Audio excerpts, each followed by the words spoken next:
Why does Jesus say that prayer requires us to ask, search, and knock? What does the parable teach us about the generosity of God? How can we receive the gift of the Holy Spirit?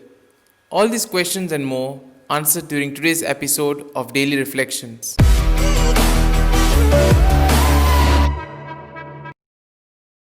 Prayer demands practice and perseverance, courage and confidence.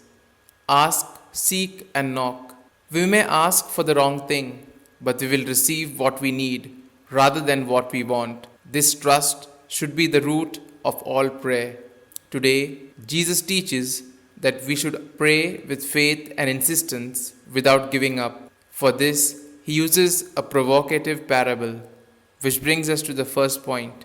Learn to ask and search. Jesus invites us to ask, to search, and to knock at the door.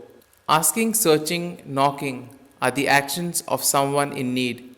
The theme of prayer continues in today's gospel. The question Jesus raises is faith. If you ask, you will receive. If you search, you will find. If you knock, the door will be open for you. Jesus does not say how much time the request should last, but the result is certain.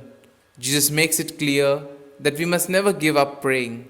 The Father is the source of infinite riches, and He is willing to meet our needs abundantly. But we must ask the Lord to help us to ask confidently, expectantly, and joyfully for our needs and the needs of others at this time. In all simplicity, we ask the Lord for faith and trust, for freedom at looking at our relationship with Him. In this parable, Jesus gives the example of a friend who is reluctant to be disturbed, but who gives in under persistent requests.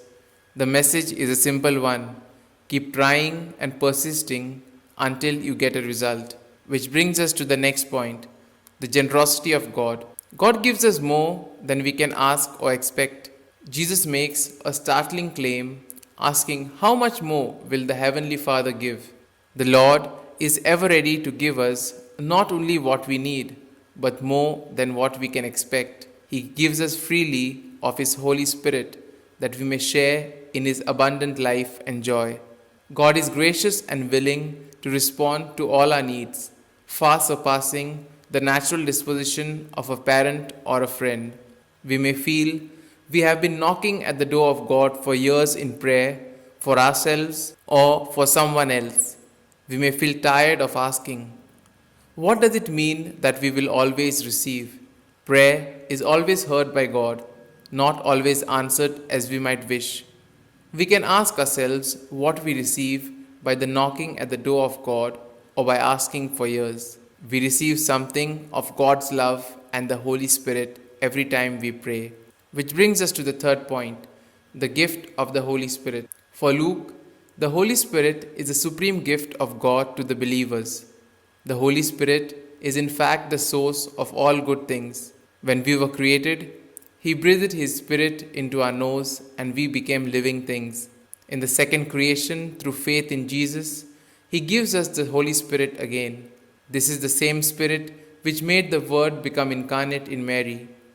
With the help of the Holy Spirit, the process of the incarnation of the Word continues up to the hour of Jesus' death on the cross. At the end, at the hour of death, Jesus commits the Spirit to the Father. Jesus promises us the Spirit as a source of truth and of understanding, and a help in times of persecutions. This Spirit cannot be bought with money at the supermarket. The only way of obtaining it is through prayer. After 9 days of prayer, the abundant gift of the Spirit is obtained on the day of the Pentecost. Here are some points for our personal reflection. When you pray, do you pray convinced that you will obtain what you ask for? Do you approach your Heavenly Father with confident trust in His mercy and kindness?